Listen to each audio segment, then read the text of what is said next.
Boa galerinha, professor Leandro com vocês na área. Vídeo aula de hoje, exercícios. Vão ser pelo menos 3 aulas só de exercícios de regra de 3 simples. Essa daí é pra ninguém botar defeito, falou? A gente vai fazer o quê? Vamos ficar massificando, né? Vamos pegar aqui uma série de exercícios, de problemas, só a respeito de regra de 3 simples. Beleza? Que é pra bater bem isso daí pra gente. Falou? Então, sem enrolar muito, número 1. Em 1 hora, 4 máquinas produzem 1.200 parafusos. Nesse mesmo tempo, ou seja, em 1 hora também, 3 máquinas produzirão quantos parafusos? Bom, pessoal, a gente pode pensar o seguinte. Sempre que você está falando de regra de 3, exercícios de regra de 3, a simples especificamente, nós vamos ter 2 grandezas, tá bom? Eu já falei isso daí numa videoaula minha, né? O que é a grandeza? A grandeza, pessoal, só para encurtar a história, é tudo aquilo que serve para medir. Então a gente tem aqui, ó, 1.200 o número, né? Parafusos. Isso daqui é um parâmetro, isso daqui é uma grandeza, tá certo? A gente pode colocar de maneira geral a produção, tá? Ou seja, não necessariamente só parafuso, pode ser qualquer coisa produzida, tá bom? E a máquina? A máquina é mão de obra, tá? Então isso daqui é uma outra grandeza, beleza? Então a princípio a gente aprende o que? Na regra de 3. Você vai montar uma tabelinha, tá certo? E nessa tabelinha você vai colocar as grandezas.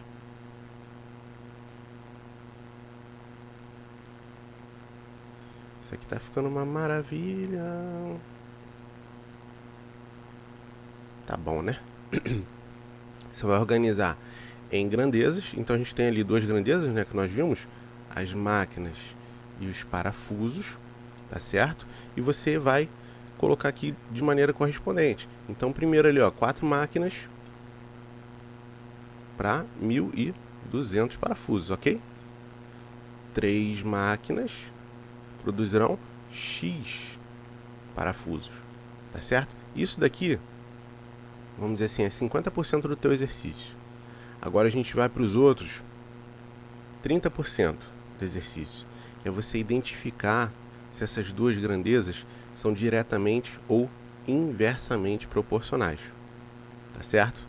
O que são grandezas diretamente e grandezas inversamente proporcionais? Vamos analisar a situação aqui. Se eu coloco um número maior de máquinas, se eu estou aumentando o número de máquinas, o que você espera a respeito da minha produção? Lembrando que o tempo é o mesmo, ele não muda, né? Se eu aumento a minha mão de obra, a minha produção tem que ser o quê? Maior. Então, ao mesmo tempo que eu aumento uma grandeza, a outra grandeza aumenta também. Portanto, essas grandezas aqui, elas são diretamente proporcionais. Isso é ser diretamente proporcional.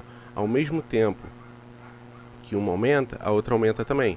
Se fosse para diminuir, a outra ia diminuir também, tá certo? Então isso daqui é grandeza diretamente proporcional. No caso das grandezas diretamente proporcionais, o que a gente pode fazer? A gente pode simplesmente pegar aqui e efetuar como se fosse uma igualdade entre 2 frações. A gente pode aplicar aqui o que a gente chama de cruz-credo, né? Essa multiplicação cruzada. Então 4 vezes x, 4x. 3 vezes 1.200, tá certo? X vai ser igual a 3 vezes 1.200 dividido por 4. Beleza? Eu sempre comento isso daqui com vocês, né? Pô, professor, por que tu não multiplica logo isso daqui? Eu sempre deixo para multiplicar para o final, porque fica mais fácil agora de você identificar se eu posso simplificar algum número, né? Eu posso utilizar aqui o meu processo do cancelamento. O 3, ele é número primo, ele não divide com 4. Mas o 1.200, eu sei que ele divide com 4. Quanto que é 12 dividido por 4? Dá 3, né? Então isso aqui vai ser 300. Quanto que é 4 dividido por 4? 1. Então embaixo eu não preciso escrever mais nada. Tá certo? Então, de novo, você cancelar, você simplificar, é você fazer o quê? Dividir em cima e embaixo pelo mesmo número. Tá certo? Então, 1.200 divide por 4, deu 300. 4 divide por 4, deu 1. Certo? Agora você pode colocar o resultado aqui. 3 vezes 3, 9. 900. Embaixo você não precisa colocar o 1. Tá certo? E ver se não faz sentido. 4 máquinas, 1.200. Se eu tenho menos máquina, tem que ser um número menor, 900. Tá certo? Beleza? Então, letra B ali, se eu fosse marcar as opções. 2. Uma torneira despeja 18 litros de água em 9 minutos. Então, nós temos ali litros e tempo. Beleza? Eu não vou ficar fazendo mais essa tabelinha bonitinha, entre aspas, né? Tá certo? Aqui, senão o vídeo vai demorar 3 horas. 18 litros, 9 minutos. Lembrando que isso aqui está em minutos, né? Em 2 horas e 15 minutos despejará. Aí é que tá, ó. X está aqui, tá certo? Primeira coisa que o pessoal erra. O pessoal erra na posição do X. Tá? Nem sempre o X vai estar à direita, nem sempre ele vai estar à esquerda. Repara, no exercício anterior ele esteve aqui embaixo, na direita. Nesse exercício ele já está na esquerda. Por quê? Porque depende da pergunta, né? Ele quer saber litro, então ele tem que estar na coluna do litro. Ó. Tem que estar acompanhando, né?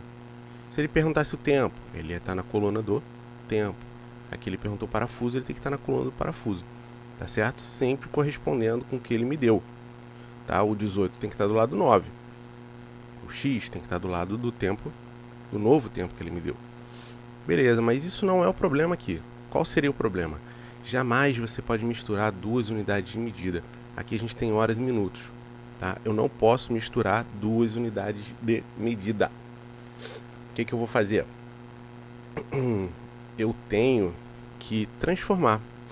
Tá certo? Nesse caso não é um caso tão difícil. Todo mundo sabe que 1 hora tem 60 minutos. Então isso daqui vai ser o quê? 2 vezes 60 mais aqueles 15 minutinhos ali. 2 vezes 60, 120. Mais 15, no total eu tenho 135 minutos. É um tracinho só. Minutos. Beleza? Ou seja, a partir do momento que eu já sei que esse número aqui é 135, eu já posso fazer a minha multiplicação cruzada. Tá certo? Mas, contudo, porém, entretanto, todavia, se isso aqui é uma proporção, e eu já fiz isso em alguns outros exercícios meus anteriores, o que você pode notar? O que está acontecendo aqui do 9 para o 18? O 9 não é a metade do 18? O 18 não é o dobro de 9? Então, quando eu faço esse caminho aqui, da direita para a esquerda, eu estou dobrando o meu número. Eu multipliquei por 2. Ou seja, embaixo tem que acompanhar, vai ter que ser um produto de 2 também. Então o que eu vou fazer? Eu vou pegar 135 e vou multiplicar por 2 para achar o x. Logo, o dobro de 135 dá 270 litros. Beleza? Letra B. Ah, professor, mas eu não quero fazer desse jeito, eu quero fazer minha multiplicação cruzada. Você pode fazer sua multiplicação cruzada da mesma maneira, tá? Tem que dar o mesmo resultado, pessoal. Não é porque eu fiz assim que vai dar um resultado diferente. Tem muito aluno meu que me pergunta isso aí. Tá certo? Vamos lá. Número 3. A rampa de um hospital tem na sua parte mais elevada de altura 2,2 metros. Um paciente, ao caminhar sobre a rampa, percebe que se deslocou 3,2 metros e alcançou a altura de 0,8. A distância em metros que o paciente ainda deve caminhar para atingir o topo mais alto da rampa é... Essa daqui, se eu não me engano, eu já fiz uma muito parecida aqui. Tá certo? O que está acontecendo ali? Você tem uma rampa, que é tipo isso daqui, tá? A rampa está subindo aqui, você tem uma altura final dessa rampa. O paciente, ele caminhou até um certo ponto. Então ele parou aqui, vamos supor. Tá certo? Então você vai ter uma altura aqui que não significa que esteja na metade, tá, pessoal? Isso é importante. Ele caminhou até aqui. Tá certo? Você tem uma distância, você tem aqui a distância que ele caminhou e você tem uma altura. Tem a altura final e a altura que ele está. Então basta você colocar os elementos que ele colocou aqui, né, no enunciado, em cima do teu desenho para você organizar a sua ideia, as suas ideias, tá? Então, de novo, ó, vamos ler de novo. A rampa de hospital tem na sua parte mais elevada a altura. A altura é sempre perpendicular ao solo, tá, gente? Se você tiver com dúvida de onde que é esse 2,2, é sempre da altura, a altura é sempre perpendicular. Eu tenho duas alturas. Tem a altura final e tem a altura que ele parou. Um paciente, ao caminhar sobre a rampa, percebe que se deslocou. Então, olha só, ele andou, né? 3,2 metros. Perdão. Então, aqui, ó, 3,2 metros que ele caminhou. O paciente está aqui, ó, o bonequinho, ó. Lindo, maravilhoso, tá? Então, ele caminhou isso daqui, ele parou aqui nesse ponto. Pá! E a altura que ele está é de 0,8. Essa altura aqui, 0,8.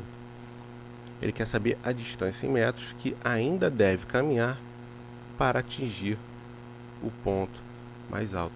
Ou seja, vai ser do bonequinho até esse meu tracinho aqui. Eu vou estar chamando de X. Tá certo? Beleza? Beleza, então. Show. Esse caso aqui, pessoal, ele vai ser um caso que vai te lembrar muito uns exercíciozinhos que tem no 9º ano, quando a gente fala de proporção de semelhança de triângulos, tá? Aí você vai pensar assim, pô, professor, não tô no 9º ano, tô no 7º. Por que você tá me passando um negócio desse? Porque é a mesma coisa. Ele parte desse princípio. Vamos supor aqui, então, que esse meu desenho maior à direita, ele representa um triângulo grandão, tá? A minha rampa toda tem quanto de altura? 2,2. Então esse 2,2 ele vai estar aqui, ó, é a altura dele, tá? 2,2. A minha distância toda da rampa, que é essa que eu estou passando aqui, a canetinha, eu vou chamar de Y, tá? Essa distância toda, tá certo? Essa daqui eu estou falando da rampa inteira. Se você observar, você tem dois triângulos aqui dentro. Você tem dois triângulos, tá certo? Você tem esse triângulo aqui que eu acabei de pintar de amarelo, que é o pequenininho, e você tem um grandão que eu acabei de desenhar aqui. Esse triângulo que eu pintei de amarelo aqui, ó, eu vou separar e vou analisar ele com vocês, tá certo? Tudo isso daqui é só pra gente interpretar o exercício, tá, gente? Lembrando que você deve estar pensando assim, pô, mas esse tempo todo a gente nem começou a fazer o exercício, deve ser difícil. Não é, tá bom? Eu tenho que explicar de maneira sucinta e bem calmo, né? Pra você entender bem, né? O raciocínio. Porque depois que você entender isso daqui, você não vai fazer isso que eu tô fazendo. Você não vai fazer 3 desenhos, você não vai desenhar um bonequinho, você não precisa fazer tanta análise assim. Essa análise aqui é para pessoa que realmente nunca viu esse tipo de exercício, tá bom?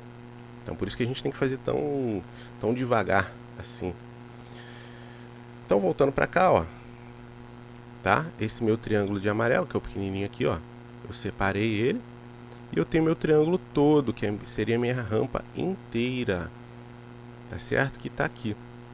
Detalhe, eu posso escrever essa minha distância da rampa inteira como sendo um Y, ou, tá? Aí vai do gosto do freguês, tá? Eu pego simplesmente essa distância X, que é a que eu quero, mais essa distância de 3,2. Aí você vai trabalhar com uma expressão, tá?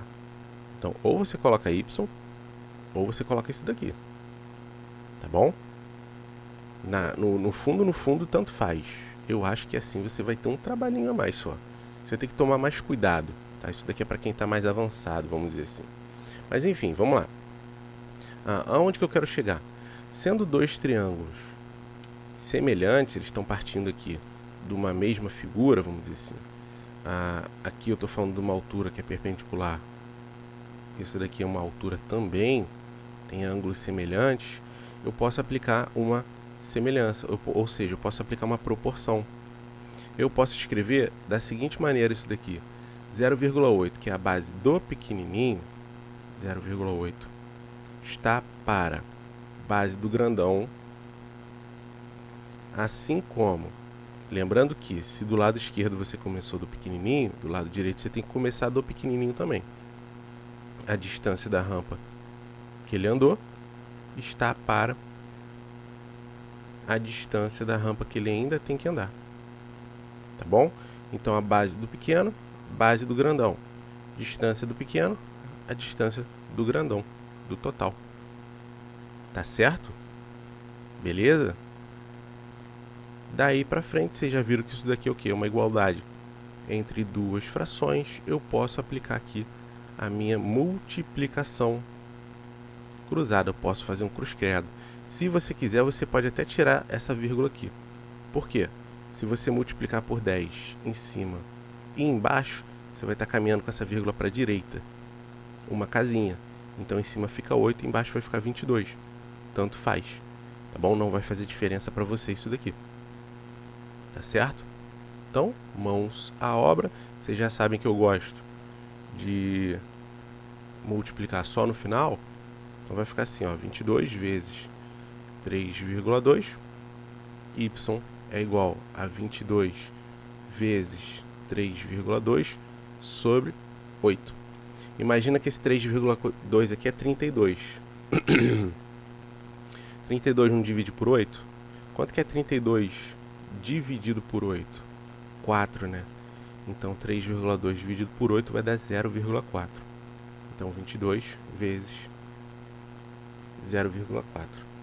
Beleza? Esquece um pouquinho a vírgula. Eu tenho uma casa decimal. 4 vezes 22 dá 88. Eu não tinha uma casa decimal. Aqui eu também tenho que ter uma casa decimal. Então, a minha distância completa, se eu fosse andar a rampa toda, eu ia estar andando 8,8 metros. Beleza? Isso tudo aqui foi só para você falar para mim a distância da rampa inteira. Mas não é isso que ele quer. O que ele quer? Ele quer saber o x. Ele quer saber o quanto que falta ele caminhar ainda. Ficou fácil. Por quê? Você sabe que a rampa inteira tem 8,8. Ele já caminhou 3,2. O que você tem que fazer? 8,8 menos 3,2. Tá certo? 8 menos 2, 6, embaixo de vírgula, 8 menos 3, 5. 5,6 metros. Letra D. Tá certo? Então esse vídeo vai ficando por aqui, pessoal. Eu vou tentar fazer vídeo pequeno, né? E vou montar uma série que eu acho que fica mais organizada assim, não fica tão pesado para vocês. A gente pode fazer uma pausa, eu posso molhar a garganta, descansar um pouquinho a garganta aqui, porque senão fica muito puxado para mim também. Lembrando que eu só tenho um dia na semana para poder gravar isso tudo aqui. Falou? Então um grande abraço para vocês e até o próximo vídeo. Valeu!